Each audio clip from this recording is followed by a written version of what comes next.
1983 was a difficult year for Mary Hostetter. She went through a sudden divorce and found herself needing to provide for her two young daughters. She hoped to find a way to work from home. I thought if I could just stay at home and bake cookies and bake pies and things like that for people, then maybe I could make enough money that I could be able to stay in our house. She began to go to craft shows and sell her cookies, pastries, and pies. People could buy items on the spot, but also place orders for future events and the holidays.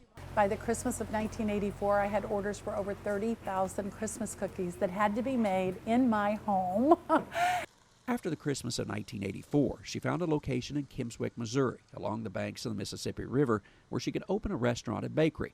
She quickly became known for her amazing pies. The butterscotch pecan pie, oh my gosh, talk about the love of pecans. This one has butterscotch morsels inside of a pecan pie filling. It has a pound of pecan halves on top, and it's drizzled with a caramel butterscotch glaze. So you will definitely get your fill of pecans in this pie. The showcase of pies was bringing in quite a crowd, but then in the summer of 1993, rain simply would not stop here and throughout the Midwest. The Blue Owl's location along the river was suddenly in the path of a 500-year flood. We had time to build a levee. The levee was built to withstand a 50-foot crest. It took weeks to build that levee and make it strong enough.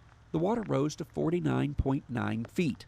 The 50-foot levee held, and the town and Blue Owl was saved. Mary wanted to do something to say thanks to those who had volunteered to save the town's homes and businesses. We decided that if we could build a pie that resembled the levee that saved the town of Kimmswick, maybe that would be something really positive for people to enjoy. The Levee High apple pie, as it became known, really stood out in the display case and caused some confusion as well. People thought they were pumping air into the crust, or perhaps just stacking whole apples inside. It was actually a marvel of dessert architecture. The apples for the big pie, 18 apples, were hand-peeled and sliced at that time. They were each hand-placed. That's right, 18 full apples sliced and hand-placed into one pie that can reach 8 inches tall. Quite impressive. And then a caramel topping was added to the outside to resemble the rocks and sandbags that topped the levee. This pie is so famous, people come here to first photograph it, then to eat it, and then study and try a multitude of other choices. Between Thanksgiving and Christmas, people come here to enjoy a dessert and then buy pies to send to others. We ship so many apple pies all over the United States, and they probably make more apple pies than any other pie. People have seen all of, the hits that we've gotten, and they've seen us on a lot of different shows and things. So they come from all over the world, which amazed me. They say that every Levee High apple pie has 18 apples.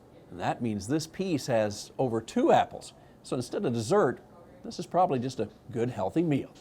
Traveling the countryside in Kimmswick, Missouri, I'm Andrew McCrae.